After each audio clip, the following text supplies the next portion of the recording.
warm welcome to our podcast, Meet the Expert in Sport Management. This is your podcast about topics in sport management and economics and in sport governance and politics. We will always have a look at ethical issues. This podcast is a cooperation between the Johannes Gutenberg University in Mainz and the German Olympic Academy. Our topic today is IOC-Recognition and ethical issues. Our guest today is Christian Wassmer, former head of winter sports and IF-Recognition from 2009 to 2016 at the IOC, and today the CEO and owner of betheone Sport, a company in Germany helping international sport federations to become modern and to become IOC recognized.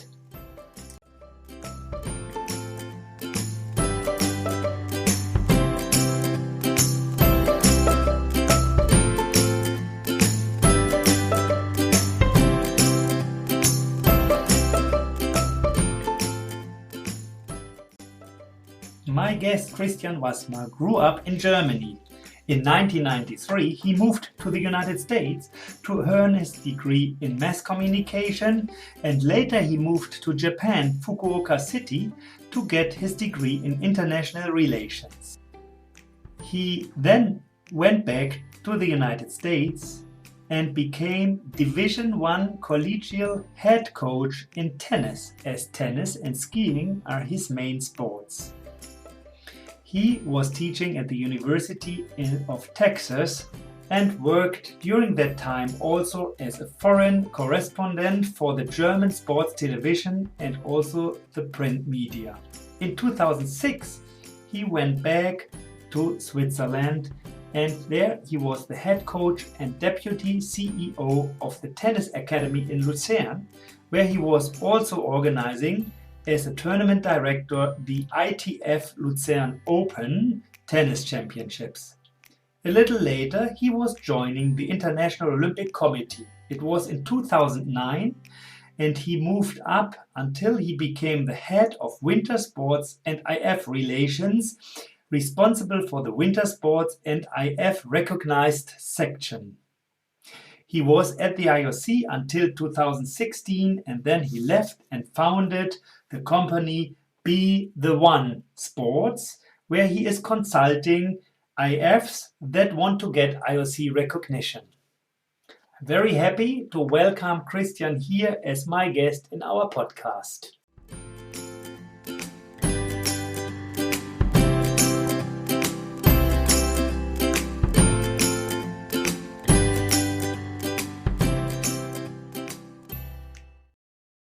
Hey Holger, how are you? Thank you for having me.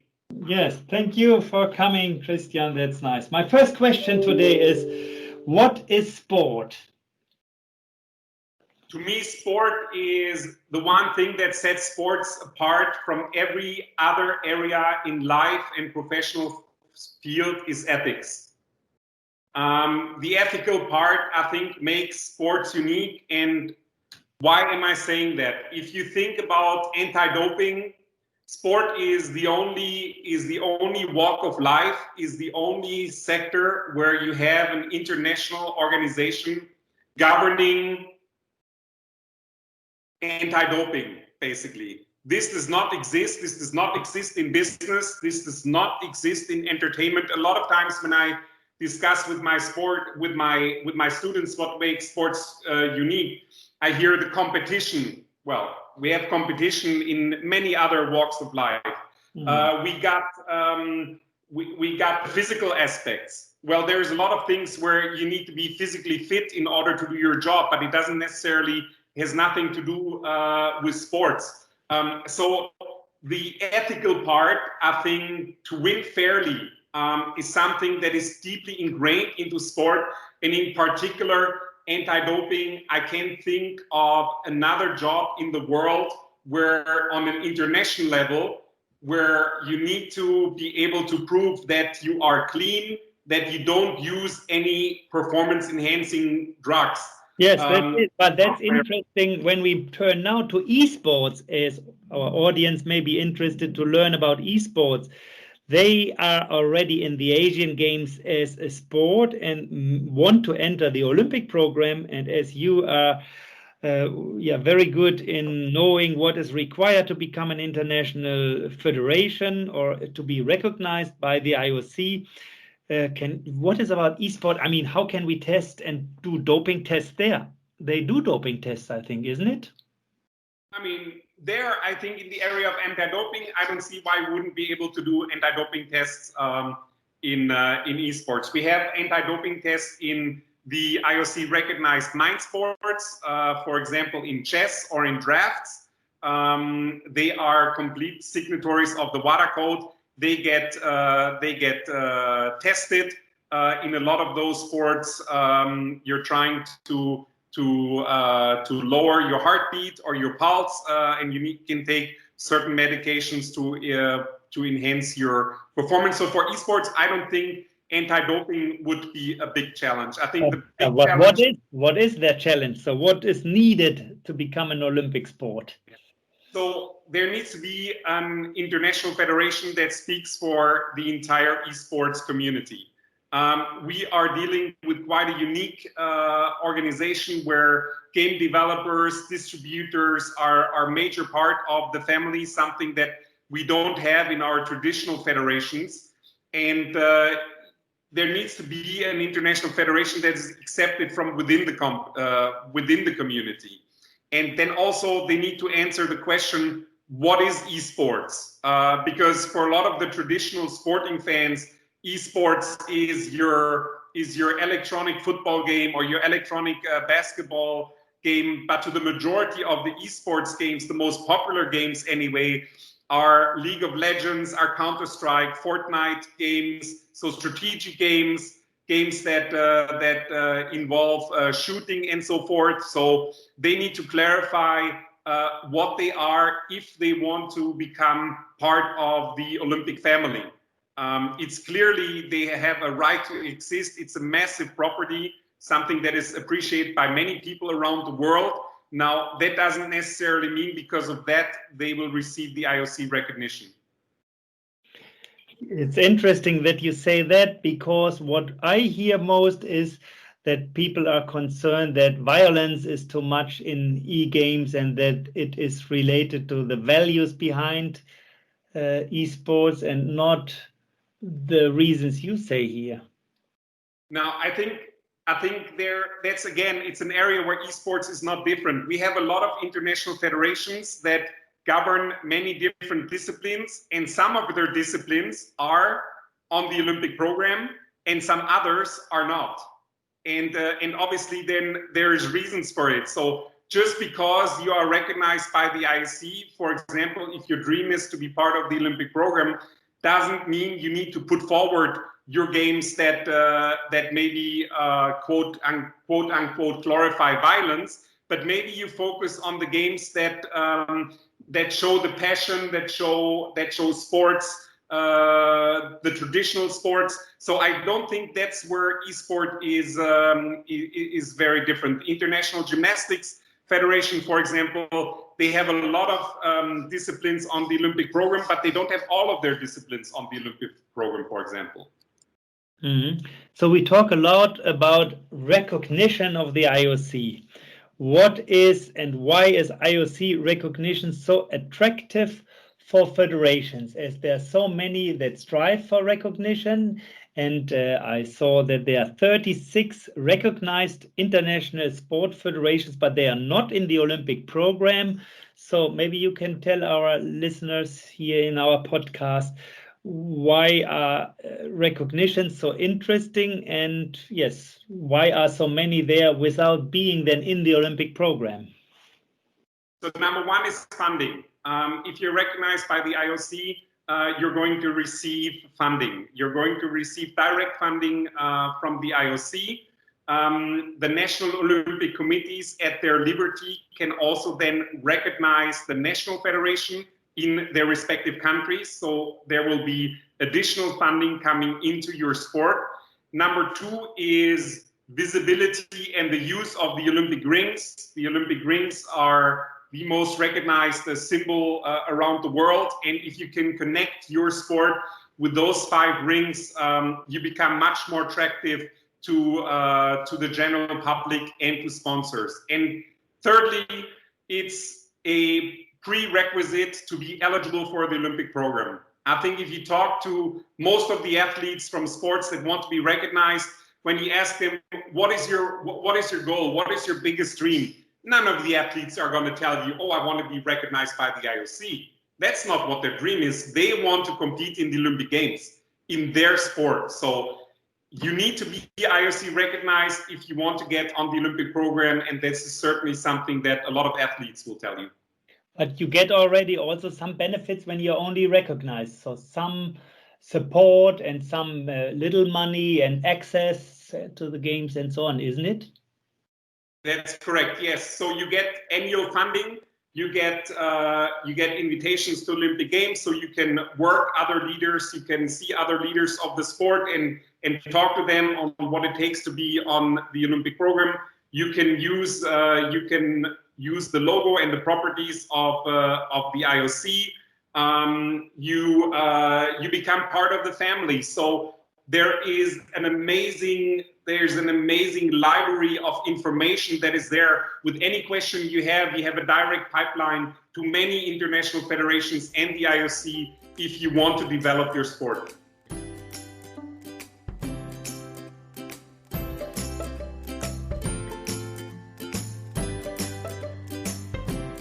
So you are consulting quite many federations, international federations that are looking for IOC recognition.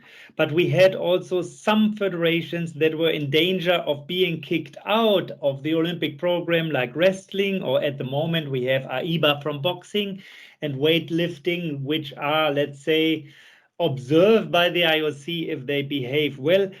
Is it possible also to kick out a recognized international federation, totally kick out, so to withdraw the recognition from a federation? Yes, for sure. I think it's possible. It has happened in the past already for an IOC recognized federation. It has not happened currently with an Olympic sport. It was certainly close for wrestling. They were basically sent in a penalty loop, and they responded very well. The technical evolution of their sport remained stagnant for decades, and basically now the wrestling realized that they need to make their sport attractive. These are elements when it comes to what the athletes are wearing, how the sport is being presented, how are the athletes walking into the mats. How are the competitions being scored? Is it fair and transparent? Does the audience understand who the winner is? So wrestling has really done a good job after they basically threatened for their life or for their existence on the Olympic program. Yes, that was quite a political thing at that time. I remember when they were in their penalty loop, even Iran and United States athletes stayed together and had tried to really bring wrestling back. But that was also a politically, I would say, hard thing for other federations, as we know that at the Olympic program or in the Olympic Games, the number of international federations is limited. And as you consult federation to come into the Olympic program, everyone expected wrestling out, and then there is a space free, and squash and other federations really dreamed of coming in. And suddenly wrestling did some changes and they were back in, and all the others queuing up were lost in a way. I guess that was quite some political tsunami for the IOC and the Jacques Rock at that time. Sure. I mean, on the one side, we have a limit of 10,500 athletes for the Olympiad, for the Summer Games. So, of course, if you're adding new events or if you're adding new sports, something's got to give. And in reality, what happened is that some of the established sports, they had to give up some of their quota. So the IOC reduced some of the quota in order to accommodate new sport. And some of the sports that you mentioned, yes, did not make it into the Olympic program. However, if we look at Tokyo, 5 new sports will enter the program next year. Sports climbing and skateboarding, surfing, baseball and softball and karate. Some of them already have been on the program, of course, with baseball and softball in particular. And then you will also have dance in Paris. So, of course, every new event you're adding, you're going to have to take it from somewhere else, because your limit is approximately 310 events and 10,500 athletes. So if you're adding 4 new sports, that means you're going to reduce your quota in other existing sports. Yes, that's interesting. I saw that the new federations are interestingly not listed in the Olympic Charter. So they look like being still recognized organizations under RF's association, and they are not in the Olympic as they are not in the Charter, but they have their sport in the program. Is this that the IOC also considers to take these 5 sports out again for the 2028 games or 32 games in future, and that there is, for those being now in, really a safe place while others go in and out? Yeah. So the host city proposal or the organizing committee proposal is edition by edition based. So that means it's being decided from edition to edition. That's one of the reasons why they're not in the Olympic Charter. The other one is that they're not part of the revenue sharing mechanism. Basically, the post-game financial analysis by the IOC and how the income will be shared among the international federations, the national Olympic committees, and the organizing committee. So basically, if let's take for an example, let's take surfing. If they would want to be part in Paris, then yes, Paris has to ask again the IOC that we would like to have surfing on the program, or sports climbing, or skateboarding. Let's go back to the 2 sports I mentioned already, boxing with AIBA and weightlifting.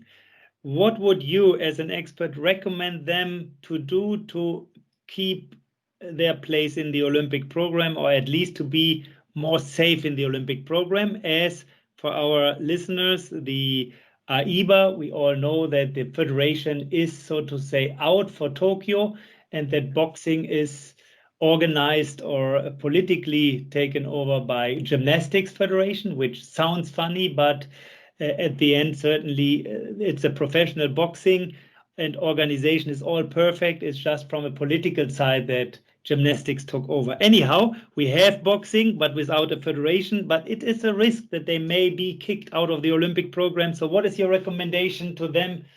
Just, spontaneously, what would you say? Top of mind. I mean, the blueprint is there. I mean, the blueprint for the federations is there, and that is the Olympic Agenda 2020. I think the 2 federations that you mentioned, they struggled in the area of good governance and transparency. That's absolutely clear, and the blueprint on what is acceptable and what is not acceptable is clearly stated in several recommendations in Olympic Agenda 2020.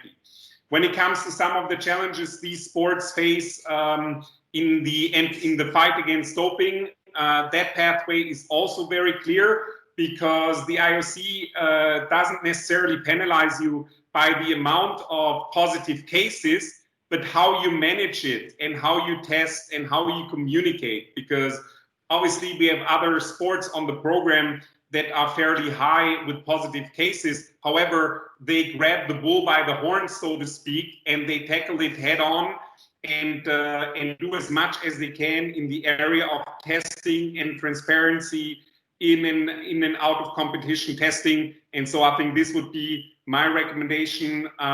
Get back to the basic in good governance, something that is really expected now from all international federations. Transparent, show the world what you're doing, accept your problem, name the problem, and present a plan forward. Okay, yeah, I can follow that, but I'm still thinking, isn't it looking to the future of the games to maintain the high interest of the world population in sports, that we have to sometimes change certain sports? I mean, the strongest man in the world, weightlifting, was certainly attractive for the past 100 years. I don't know, and I don't want to say too much here, if this is really so much wanted in the future? Or boxing, we have so many interesting combat sports, fighting sports.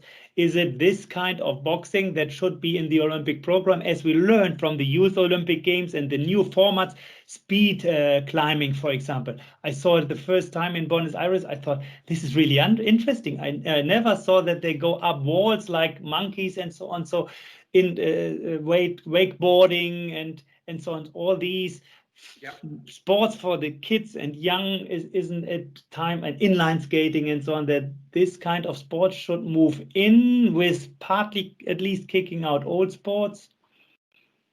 I know it's difficult. It's just a feeling. I mean, you have an audience for many different sports. You know, I mean, a sport that hasn't changed so much over the year on the winter side is by far the number one rated sport globally on television, and that is figure skating. Okay, so figure skating is the number one, is the most consumed sport in the Winter Olympic Games on TV. Now, a lot of people might tell you that they don't like figure skating, but there's a critical mass, obviously, that does love it. And figure skating has not changed so much over the years, if you really think about it. However, it's still popular. But these questions, basically, they should be ingrained in every IF's daily work. I mean, if you follow the discussion right now that is happening in tennis, where you have two parties that are split on the format in tennis, one group favoring that there should only be best of 3 sets at the Grand Slam tournaments, the other one favoring more the traditional approach that there should be 5. Again, you know, there's obviously, this is a very complex subject. Number one is, what are the television rankings?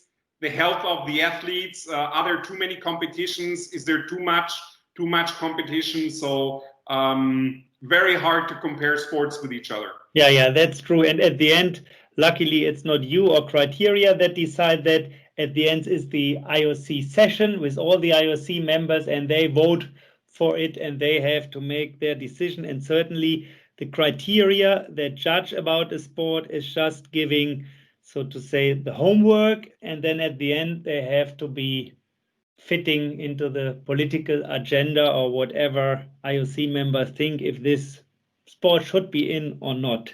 But when we talked about attractiveness, I have one more question, because let's move a little to technology. And I was really, it was really interesting to hear from you when we talked several times before what you do with the FIVB, that is the International Volleyball Federation. And they use more and more technology to make the sport more interesting. So what kind of technology are they using, and how can they make a sport like volleyball more interesting when there is technology? A drone ball flying or what? That's one of the elements. So number one, where FIVB is heavily invested is in Hawkeye, for example. Hawkeye is being used in many sports, but in tennis today, you can only challenge the ball whether it was in and out. In volleyball, you can challenge at least 5 different ways via Hawkeye. So this makes the engagement of the fans, they can follow and see the decisions, why decisions are being made, much more transparent, and is part of the entertainment. Sports presentation at volleyball. Now, if you're coming to a volleyball game that is governed by FIVB, you're going to have a good time. Why? Because you're going to have DJs, you're going to have music, you're going to have entertainment outside of the field of play. So yes, number one should be an exciting volleyball game that you can watch. But outside of that, everybody is engaged. The fans, the atmosphere, it's friendly, it's a family sport. At the same time, it's energetic. There is a lot of lights being used with introductions. For example, there's a big effort of highlighting the athletes, of giving the athletes a platform that we will have our Cristiano Ronaldo, our global superstar in football, also on the volleyball side.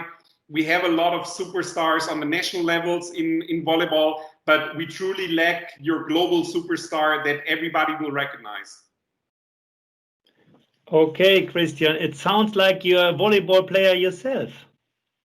I used to be, but only in high school. Not it wasn't one of my serious sports. Let's put it that way.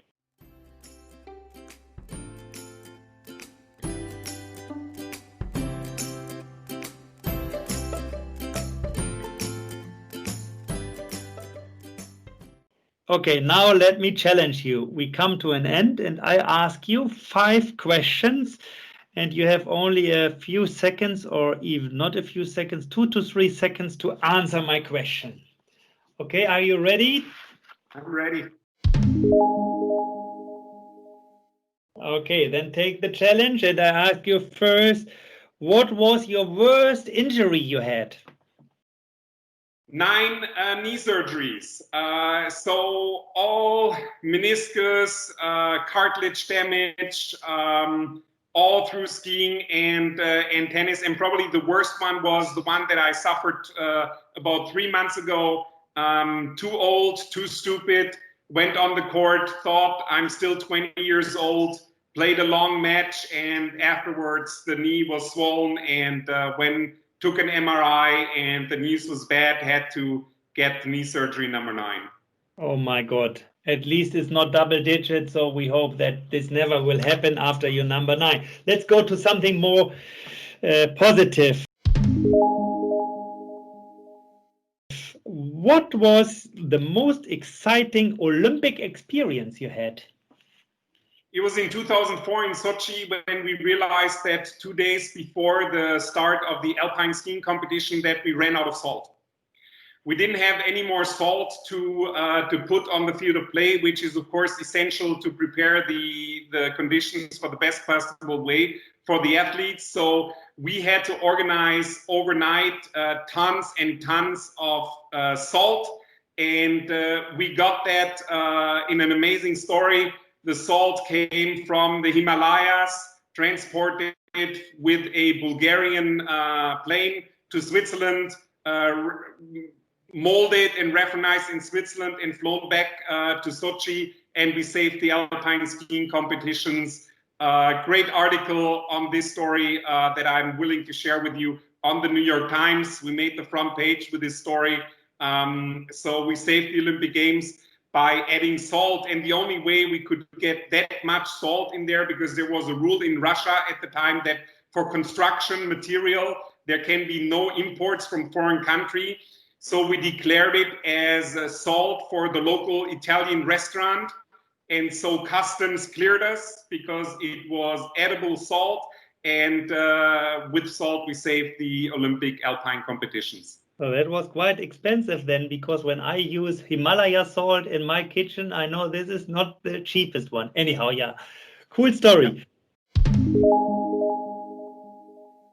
Yes, regarding tennis, as your main sport is tennis, what was the highest ranked match you played?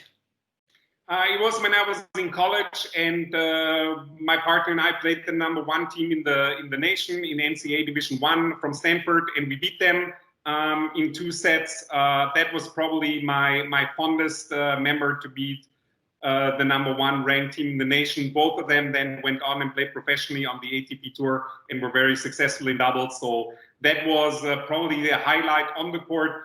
Off the court, which was the biggest achievement in tennis, is I received the Arthur Ashe Sportsmanship and Leadership Award, something that is only given to 1 tennis player each year in college tennis. Next question is, what is your favorite sport to watch? Are you ready for this? Live. Watch live. Of course, I love all sports. That's absolutely clear. But if I can only name one, it's going to be baseball. Okay. It's baseball because as a manager and as a coach, there's not one sport where you can influence every single detail of the competition as much as you can in baseball. So if you have a strategic mind and a sport that can be very complex, that's why I enjoy baseball so much. Very interesting, as you are German. But you stayed quite some time in the US and did report about that when you were over there. Okay, my last question. What was your greatest success in your job? Any of the jobs you had in your life? So what was where you really thought, yeah, this is an achievement? I think about 2 years ago when the International Federation Eisstocksport received the IOC recognition. Now you have to realize, working for the IOC and talking to many different people, we've been told many times that there's no way that a sport like Eisstocksport will be recognized by the IOC. And it just goes to show you that if you work hard, if you look at the criteria, if you fulfill them in sports, never give up, always give your best, and you will be reported. Yes. And reported, maybe. Who knows? If you don't do a good job, you've got to be reported as well. Okay, thank you very much, Christian. It was very interesting. Thanks for the time and to talk to us so frankly. And I thought it is really interesting to get more and more of these insights, even though I thought whenever I talk to you, I learn more and more. Thanks for that, and hope to see you soon again somewhere in the world or in another podcast or lecture. You're welcome.